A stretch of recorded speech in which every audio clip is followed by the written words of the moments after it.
St. Paul's Lutheran Church in Boca Raton got $593,000 under the U.S. government's payroll protection program.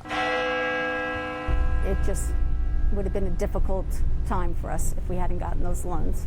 Mary Beth Keenan is the church's director of administration. Her church's PPP money arrived in April, just as St. Paul's Church saw a drop in donations, while its affiliated school now had parents unable to pay monthly tuition.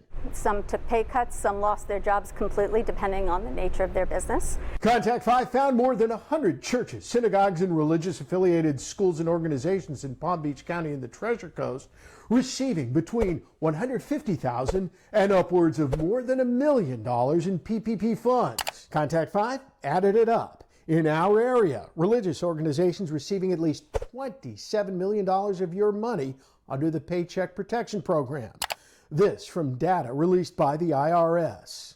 These government loans actually are forgiven, and they become government grants to pay clergy salaries. Ultimately, it's a dangerous bargain to take government money. Rachel Lazar is the president of Americans United for the Separation of Church and State. She tells Contact 5 funding religious institutions violates a constitutional ban on state-sponsored religion. Ultimately, what keeps religion alive is relying on its own members for funding and not relying on the government.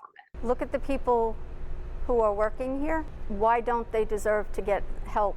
Mary Beth Keenan says staffers at St. Paul's need their jobs.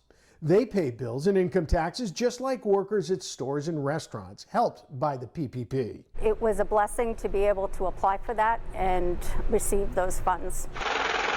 Keenan says the church no longer has a money crisis. Now thank we all our God. Members donating to the virtual collection plate as St. Paul's conducts its services online.